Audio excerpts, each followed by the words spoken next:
In this video tutorial, we're going to be taking a look at the AddAperture tool. And basically what the AddAperture tool does is it allows us to add an image layer to our document. So just to show you kind of the basics, what we're going to do here is come up to our rectangular marquee tool here in Photoshop and simply drag out a selection. And this selection defines the size of the image opening that we want to add to our layout. And then we would simply choose AddAperture. And you can see over here it will add an image box 01 layer, and as I add more and more openings and choosing AddAperture again we automatically get another image opening which says image box 2. I'm going to delete these. If I change my foreground color to a different color and I do the exact same thing, grab my rectangular marquee tool and choose AddAperture, you can see that whatever our foreground color is what our image opening will be. And that can sometimes be helpful to locate a particular image layer in our layers palette. So a lot of the times what I'll do is I'll actually come here to the window menu and choose my color palette and dock it right here to the bottom of my layers palette. And so sometimes when I'm kind of laying out a layout, what I'll do is I'll come over here to my little color bar and just click, and notice that my foreground color has changed, so that every time I add an image layer I just choose a different color, AddAperture.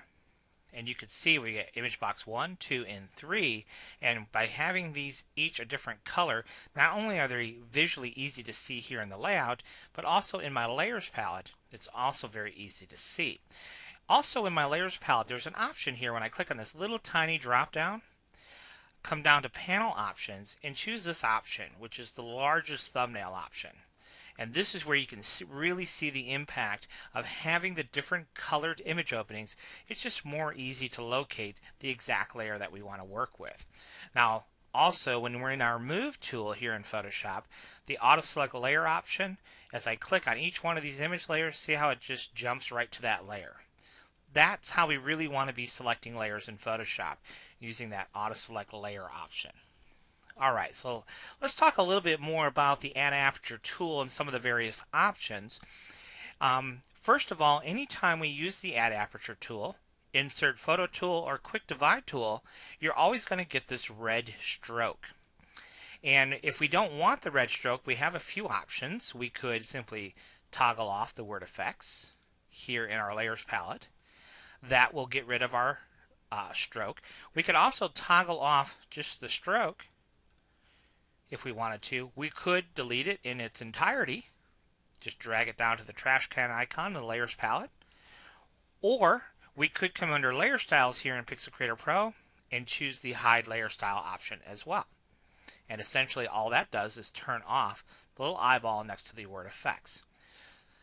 Okay, now what else can we do as it relates to AddAperture? Well, the key thing to keep in mind with AddAperture is any type of selection that we make can be turned into an image opening with AddAperture. So the more we know about making selections in Photoshop, the more creative we can be when we're creating our apertures. So let me show you a few options here. First of all, rectangular marquee tool, the keyboard shortcut is the letter M. Watch closely this icon up here. If I hold Shift M, notice it changed to a circular selection, which is our elliptical marquee tool. So keep those in mind. Let's go back, Shift M again, back to our rectangular marquee tool. Now once we have this, if you look right here, this is our options bar here in Photoshop. Now if you don't see your options bar here, come under the window menu, come down here, should be a little checkbox next to word options. If I uncheck it, you see my options bar has gone away. We'll check that again. So here in the options bar we have some options when it comes to making selections. Let's start over here where it says style. Now most typically we're going to be in the normal style, but we also have a fixed ratio which allows us to define a fixed ratio. So as I make a selection, I will always snap to a 4:6 ratio. Or if I wanted a perfect square selection, we could do a 1:1 ratio, or we could do a 2:1 ratio. So my box is twice as wide as it is tall. That can actually be very, very useful.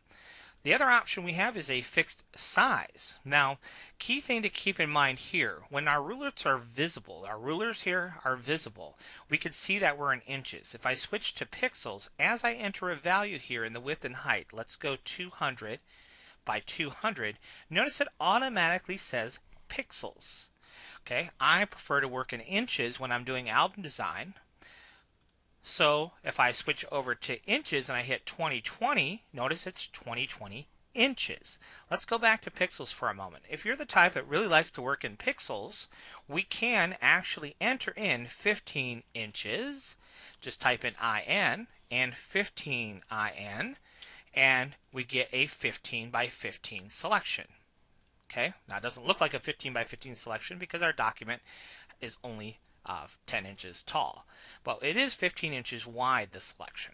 Okay, so a couple options there to keep in mind. The other thing to keep in mind when we're entering in values here, let's type in 1/4 of an inch. Actually, we have to do 0.25 inches because our rulers are set to pixels. Now watch what happens when I click in my document. Notice that I get a 1/4 inch wide by 15 inch tall selection.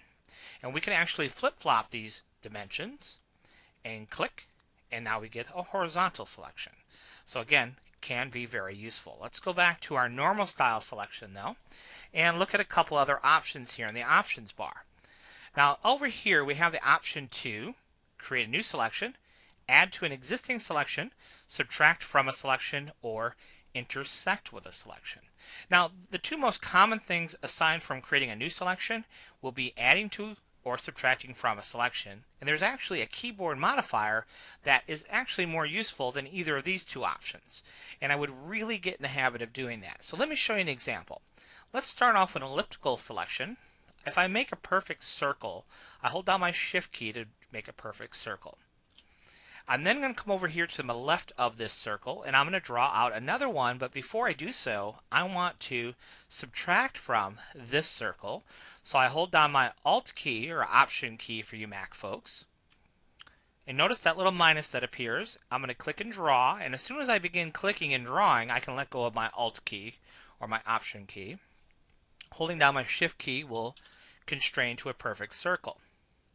And as I move it up and down, you can see I can change the size of my circle, which that much is great, but I can't change the position of that circle unless I hit my space bar. And now I can pick it up and move it. It doesn't actually change in size, but I can pick it up and move it. And as I let go of everything, I'm holding my Shift key down, I'm holding my left mouse down. As I let go, notice what it's done. It's now taken a hunk out of my original circle so that when I choose AddAperture, I get a lovely moon shape. So pretty cool stuff to be able to create these odd types of image openings. Let's go ahead and delete that. Go back to our rectangular marquee tool and show you another option. So this is just a basic rectangular selection. I'm now going to Shift M to switch to my elliptical marquee, and I'm going to subtract from my initial rectangle here. And notice now I've actually taken a little bite out of that, so when I choose AddAperture, you can see that we get this type of image opening, which again, a lot more creative than just a typical rectangular image opening. And it really goes on and on and on, all the kind of fun things that we can do as it relates to creating some interesting types of image openings. So really the sky's the limit.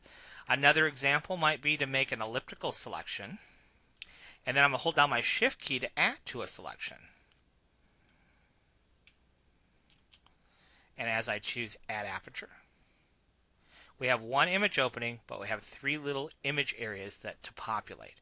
And that can actually be pretty attractive as well, especially if we insert a texture or something and have that texture fill in all 3 of those little circles. So a lot of things that we can do as it relates to selections. Let me show you another one here with our rectangular selection.